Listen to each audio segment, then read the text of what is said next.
നിങ്ങൾ എന്തുകൊണ്ടാണ് ഹലാൽ ഭക്ഷണം കഴിക്കുന്നത്? എല്ലാവരും കഴിക്കുന്നുണ്ടാവുകയില്ല. എല്ലാവരും കഴിക്കുന്നുണ്ടാവുകയില്ല. എന്തുകൊണ്ടാണ് ഹലാൽ ഭക്ഷണം കഴിക്കുന്നത് പാപമാകുന്നത് എന്ന് പറയാം. ക്രിസ്തുവിന് മുമ്പ് 1000 വർഷങ്ങൾക്ക് 1300കളിൽ മോശയ്ക്ക് ദൈവം ഞാൻ യാഹ്വയാണ്, കർത്താവാണ്, ഞാനല്ലാതെ മറ്റൊരു ദൈവവുമില്ല, ഞാനാണ് സത്യദൈവം, ഇതാണ് എൻ്റെ എന്നേക്കുമുള്ള നാമം എന്ന് വെളിപ്പെടുത്തിയിട്ടുണ്ട്. കർത്താവിന് മുമ്പ് 1000-ലധികം വർഷങ്ങൾക്ക് മുമ്പ്. അതിനുശേഷം ഈ യഹൂദര് പിന്നീട് സാവധാനം പല നാടുകളിൽ എത്തിപ്പെട്ട കൂടെ അറേബ്യയിലും എത്തിപ്പെട്ടിരുന്നു. അതെങ്ങനെ തെളിയിക്കാമെന്ന് ചോദിച്ചാൽ, നിങ്ങളുടെ കയ്യിലിരിക്കുന്ന ബൈബിൾ എടുത്തിട്ട് അപ്പസ്തോല പ്രവർത്തനങ്ങൾ വായിക്കുകയാണെങ്കിൽ, അപ്പസ്തോല പ്രവർത്തനത്തിൽ പന്തക്കുസ്തായിൽ പരിശുദ്ധാത്മാവ് വരുന്ന അവസരത്തിൽ അറേബ്യയിൽ നിന്നുള്ള യഹൂദരെയും അവിടെ കാണാം. യഹൂദരവിടെ ഉണ്ടായിരുന്നു. അതിന്റെ ഫലമായി പന്തക്കുസ്തായുടെ ഭാഗമായിട്ടായിരിക്കാം ക്രിസ്തീയ സമൂഹവും അറേബ്യയിൽ വളർന്നു വന്നു. 1-ാം നൂറ്റാണ്ട് മുതൽ പൗലോസ്ലിഹായിക്ക് തന്റെ ദർശനമുണ്ടായി കഴിഞ്ഞപ്പോൾ, വെളിപാടുണ്ടായി കഴിഞ്ഞപ്പോൾ ആദ്യം പോയി 3 വർഷം താമസിക്കുന്നത് അറേബ്യയിലാണ്. അങ്ങനെ ഇരിക്കെ അവിടെ സഭ വളർന്നു വന്നു. ഈ മദീന എന്ന് പറയുന്നത് യഹൂദരുടെ കേന്ദ്രമായിരുന്നു, യഹൂദരുടെ കേന്ദ്രം. അവിടെ ഇതേ സമയത്ത് കാബ എന്ന് പറയുന്ന ഖുറൈശികളുടെ ആരാധന സ്ഥലത്ത് അള്ളാഹ് ആരാധിക്കപ്പെട്ടിരുന്നു. അപ്പോൾ നിങ്ങൾ ശ്രദ്ധിച്ചു കൊള്ളണം, മെക്കയിലും മദീനയിലും യഹൂദര് കർത്താവിനെ ആരാധിച്ചുകൊണ്ടിരിക്കെ കാബയിൽ അള്ളാഹുവിനെ ആരാധിച്ചുകൊണ്ടൊരു സമൂഹം ജീവിക്കുന്നു. ഒരു പ്രശ്നവുമില്ല. വളരെ കൂളായിട്ട് നമ്മുടെ നാട്ടിൽ അമ്പലത്തിലും ക്രിസ്ത്യ ദേവാലയത്തിലും മുസ്ലിം പള്ളികളിലും ആരാധന നടക്കുന്നത് പോലെ എല്ലാം നടക്കുന്നുണ്ട്. അവിടെ ഒരു കുഴപ്പവുമില്ല. സ്ത്രീകളൊക്കെ വളരെ സ്വതന്ത്രമായിട്ട് ജീവിക്കുന്നുണ്ട്. കവികളൊക്കെ അവരുടെ സ്വാതന്ത്ര്യം ജീവിക്കുന്നു. എല്ലാവരും ജീവിക്കുന്നുണ്ട്. ഇങ്ങനെ ക്രിസ്തുവിന് ശേഷം 6 നൂറ്റാണ്ട് കഴിഞ്ഞപ്പോഴാണ് നമ്മളുടെ മുഹമ്മദ് വരുന്നത്. മുഹമ്മദ് വന്നതിന് ശേഷം അദ്ദേഹത്തിനുണ്ടായി എന്ന് പറയുന്ന വെളിപാട്, എന്തെങ്കിലും ആയിട്ട്, ഈ വെളിപാടിന് ശേഷം അദ്ദേഹം വന്ന് പറഞ്ഞു, അള്ളാഹു, ഈ കാബയിലെ അള്ളാഹു അല്ലാതെ വേറെ ദൈവമില്ല എന്ന് പറഞ്ഞു.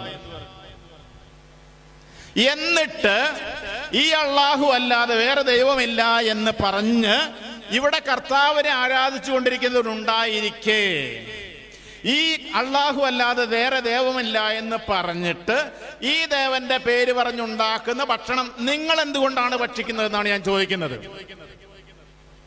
ഇത് തിന്മയാണ്.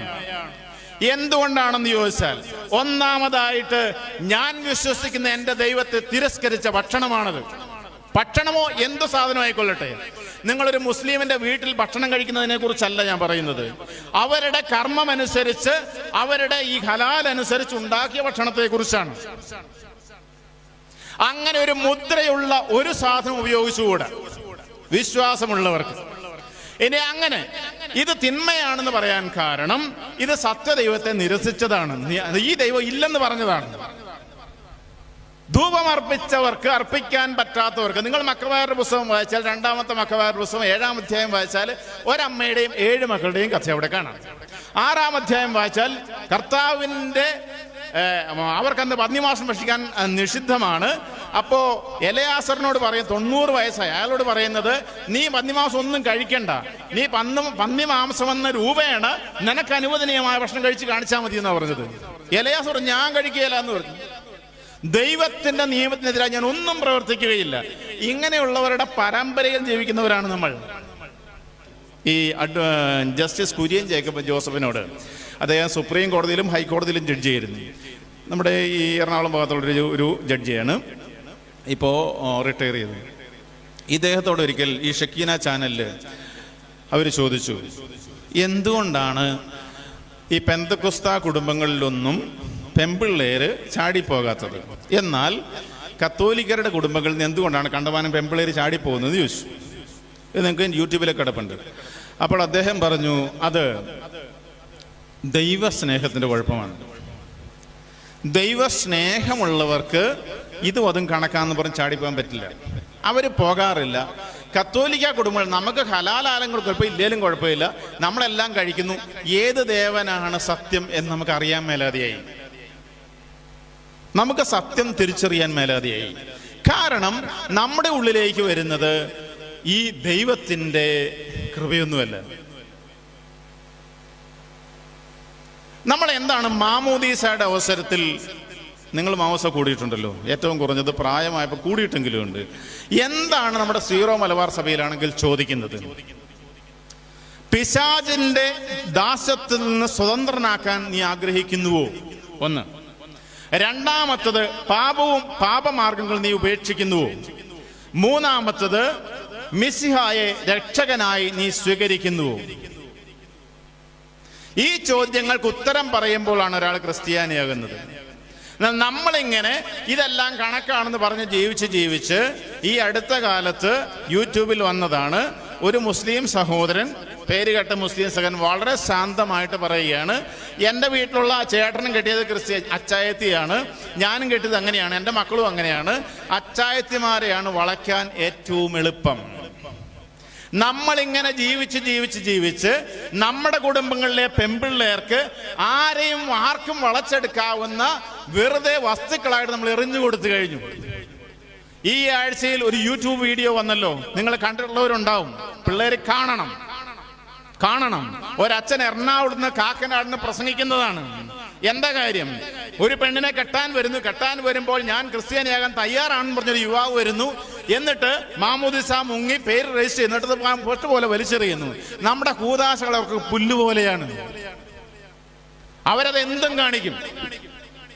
അങ്ങനെയുള്ള ഒരു ദേവനെയാണോ, ആ ദേവന്റെ പേര് പറഞ്ഞിട്ട് നിഷേധിക്കുന്ന ഒരു ഭക്ഷണമാണോ നിങ്ങൾ കഴിക്കുന്നതെന്നാണ് എൻ്റെ ഒന്നാമത്തെ ചോദ്യം. രണ്ടാമത്തത്, ഇത് അശുദ്ധമാണ്. വീണ്ടും ഞാൻ നിങ്ങളെ അനുസ്മരിപ്പിക്കുകയാണ്, ഒരു മുസ്ലിം സഹോദരൻ സാധനം ഉണ്ടാക്കിക്കൊണ്ട് അശുദ്ധമാവുകയില്ല. അത് ഹലാൽ ഭക്ഷണമാണെങ്കിൽ നമുക്കത് അശുദ്ധമാണ്. നാം ദൈവത്തിന്റെ ഛായയിൽ സൃഷ്ടിക്കപ്പെട്ടവരാണ്, മഹത്വമുള്ളവരായിട്ട് സൃഷ്ടിക്കപ്പെട്ടതാണ്. മറ്റുള്ളവരുടെ ഉച്ഛിഷ്ടമോ അവരുടെ വിസർജ്ജ വസ്തുക്കളോ ഭക്ഷിക്കാൻ സൃഷ്ടിക്കപ്പെട്ടവരല്ല. നമ്മൾ ദൈവഛായയിൽ സൃഷ്ടിക്കപ്പെട്ടവരാണ്. ഇത് അശുദ്ധമായ ഭക്ഷണമാണ്. നിങ്ങൾക്കറിയാമോ, എറണാകുളത്ത് ഞാനൊരു ട്രെയിനിൽ ഇങ്ങോട്ട് പോരുമ്പോൾ ഒരു ചെറുപ്പക്കാരൻ അവിടെ ഇരിക്കുകയാണ് വണ്ടിയിൽ. ചില നല്ല അനുഭവങ്ങളും ചില മോശം അനുഭവങ്ങളും ഉണ്ട്. അവനോട് ചോദിച്ചാൽ ഞാൻ മലബാറിൽ നിന്ന് വരുന്നതാണ് എന്ന് പറഞ്ഞു. എന്താ പരിപാടി? എറണാകുളത്തൊക്കെ ഇഷ്ടം പോലെ ജ്യൂസ് ഷോപ്പുകളുണ്ട്. ജ്യൂസ് കുടിക്കുക ഇപ്പോഴത്തെ ഒരു ഫാഷനാണ് പിള്ളേരുടെ. അപ്പൊ ജ്യൂസ് നിങ്ങൾ ഉദ്ദേശിക്കുന്ന നാരങ്ങ വെള്ളമൊന്നുമല്ല കുടിക്കുന്നത്, എല്ലാ പഴങ്ങളുടെയും ജ്യൂസ്. വില കേട്ടാൽ നിങ്ങൾ ഞെട്ടും പറ്റും. ഗ്രാമത്തിലുള്ളവർ അത് 50 രൂപ മുതൽ 250, 300 രൂപ വരെ ഉണ്ട് ജ്യൂസിന് വില. ഒരു ജ്യൂസിനൊട്ട് വില. ഈ ജ്യൂസ് മുഴുവനും ഒരു ചെയിനിൽ വർക്ക് ചെയ്യുന്നതാണ്. അപ്പൊ നമ്മുടെ പിള്ളേരുടെ ഒരു ഹോബിയാണ്. ഒരു കള്ളു കുടിക്കാൻ പോകുന്നില്ല, ജ്യൂസ് കുടിക്കാൻ പോവുക. എന്താ പരിപാടി? അവിടെ 3 മാസം ചെറുപ്പക്കാർ മാറി നിൽക്കുകയാണ്. എന്താ പരിപാടി? 3 മാസം കഴിയുമ്പോൾ അവിടെ നിന്ന് ഒരു പെണ്ണിനെ അടിച്ചുകൊണ്ടെങ്കിൽ പോരും. ഈ പോകുന്ന പെണ്ണ് എവിടുത്തെയാന്ന് ചോദിച്ചാൽ ഒന്നുകിൽ മലബാറിലാണ്, അല്ലെങ്കിൽ ഇടുക്കിയിലാണ്. ഈ ഗ്രാമങ്ങളിൽ നിന്ന് പോകുന്നു. ഒരേ അഡ്രസ്സും അവിടെയൊന്നും ഇല്ല. എറണാകുളത്തുള്ളവർക്ക് അറിഞ്ഞും കൂടെ. ഇവിടെയുള്ള ഒരു പെങ്കൊച്ചു പോയാൽ എറണാകുളത്ത് എങ്ങനെ രജിസ്റ്റർ ചെയ്യും? ഇങ്ങനെ ചുറ്റും വളഞ്ഞു നിന്ന് ആക്രമിച്ചുകൊണ്ടിരിക്കെ നമ്മുടെ സാധാരണ ജീവിതത്തിൽ ഇങ്ങനെ എല്ലാം സന്തോഷമായിട്ട് പോകാൻ നിങ്ങൾ വിചാരിച്ചാൽ നിങ്ങൾ ദൈവത്തിന്റെ കണ്ണിലേ ഉള്ളവരല്ല. നമ്മളിത് കഴിക്കുന്നത് അന്യൻ തുപ്പിയത് കഴിക്കേണ്ട യാതൊരു ഗതികേടും ദൈവം നമുക്ക് തന്നിട്ടില്ല. മൂന്നാമത്, നിങ്ങളിത് കഴിക്കുമ്പോൾ നിങ്ങൾ ഇരിക്കുന്ന കമ്പ് മുറിക്കുകയാണ്. എന്താന്ന് ഞാൻ പറയാം. ഇപ്പൊ ഞാനൊരു ഹലാൽ ഹോട്ടൽ നടത്തുകയാണെങ്കിൽ, ഹലാൽ ഹോട്ടൽ, അപ്പോൾ എനിക്ക് ഇപ്പോൾ ഇവിടെയുള്ള ആളുകളുടെ കൂടുതൽ ആളുകൾ കിട്ടണമെങ്കിൽ ഞാൻ ഹലാൽ എന്നൊരു ബോർഡ് വെക്കണമെങ്കിൽ ഞാൻ അതിന് ഫീസ് അടയ്ക്കണം. ഫീസ് അടയ്ക്കുന്ന ഗവൺമെന്റിലേക്കൊന്നുമല്ല, അവരുടെ കാറ്റഗറീസ് ഒന്നോ അവരുടെ മതപരമായിട്ടുള്ള ഏജൻസിക്കാണ് അടയ്ക്കുന്നത്. അപ്പോൾ ഈ ഫീസ് അടയ്ക്കുക മാത്രമല്ല, എൻ്റെ കടയിൽ ഒരു 10 തൊഴിലാളികളുണ്ടെങ്കിൽ 5 പേരെയോ 4 പേരെയോ 6 പേരെയോ അവരെ വെക്കണമെന്ന് പറഞ്ഞാൽ വെച്ചാലേ എനിക്ക് ആ സർട്ടിഫിക്കറ്റ് കിട്ടുള്ളൂ. ഉദ്ദേശം എന്താണ്? ആത്യന്തികമായി അത് സ്വന്തമാക്കി എടുക്കുക എന്നുള്ളതാണ്. ഇങ്ങനെ അവരെല്ലാം സ്വന്തമാക്കി കഴിഞ്ഞാൽ നിങ്ങളുടെ മക്കൾ എങ്ങനെ ജീവിക്കാൻ നിങ്ങൾ വിചാരിക്കുന്നത്? ഭാവിയിൽ ഇന്ന് ശ്രദ്ധിച്ചില്ലെങ്കിൽ ഒരിക്കലും ശ്രദ്ധിച്ചാൽ കിട്ടാത്ത വിധ കൈ നകന്നു പോകും. ഇത് ഇരിക്കുന്ന കൊമ്പറക്കലാണ്. ഇപ്പൊ ഫ്രാങ്കോ പിതാവിന്റെ വിധി ഉണ്ടായപ്പോ ക്രിസ്ത്യാനികളെല്ലാം അനങ്ങാതിരിക്കുകയാണ്. റോഡിലിറങ്ങി സമരം ചെയ്യുന്നത് ആരാണ്? അവർക്ക് എന്തിന്റെ പ്രശ്നമാണ്? ഇതിനെയാണ് മതസൗഹാർദ്ദം എന്ന് പറയുന്നത്.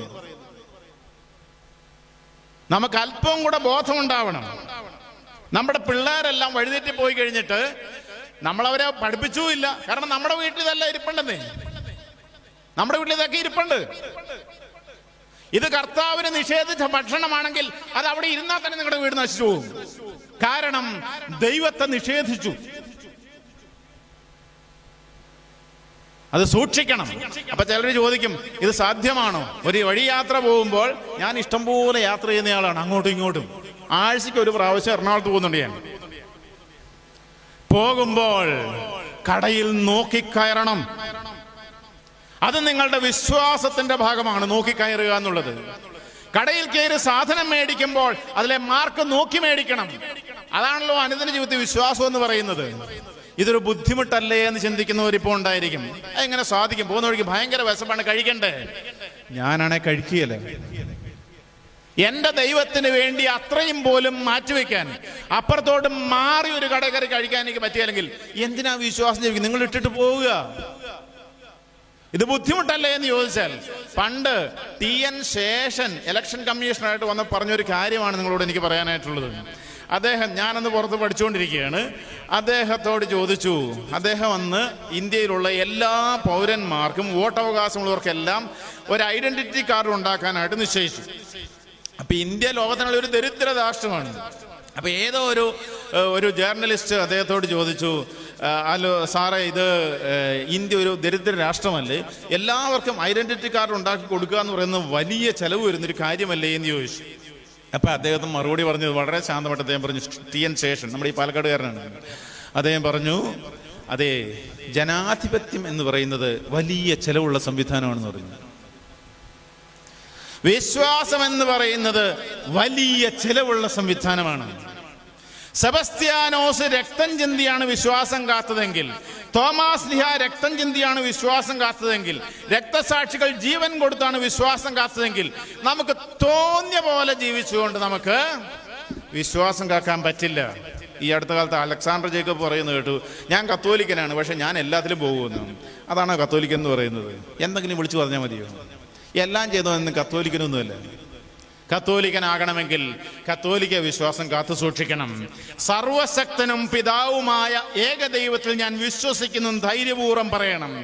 അവിടുത്തെ ഏകപുത്രനായ ഈശോ മിശിഹായിൽ വിശ്വസിക്കുന്നു എന്ന് പറയണം. അവൻ കുരിശിൽ മരിച്ചു എന്ന് വിശ്വസിക്കണം. അവൻ എൻ്റെ പാപങ്ങൾക്ക് വേണ്ടിയാണ് മരിച്ചു എന്ന് വിശ്വസിക്കണം. അത് പരസ്യമായിട്ട് ഏറ്റുപറയുകയും ജീവിക്കുകയും വേണം. ഇല്ല, അത് ഇത് രണ്ടും ഒന്നാന്ന് പറയുന്നതൊന്നും കത്തോലിക്കനൊന്നുമല്ല. ഈ ഒരു വിശ്വാസത്തിലേക്കാണ് ഇന്ന് രക്തസാക്ഷികൾ നമ്മൾ വിളിക്കുന്നത് എന്നുള്ള ചിന്തയോടുകൂടി ആ വിശ്വാസം കാക്കുമ്പോൾ മാത്രമേ നമ്മുടെ കുടുംബങ്ങൾ സംരക്ഷിക്കപ്പെടുകയുള്ളൂ എന്നും നമ്മുടെ മക്കൾ രക്ഷ പ്രാപിക്കുള്ളൂ എന്നും വിചാരിച്ചുകൊണ്ട് തന്നെ ജീവിക്കാൻ പഠിക്കുക. ഈശോ നമ്മളെല്ലാവരെയും അനുഗ്രഹിക്കട്ടെ.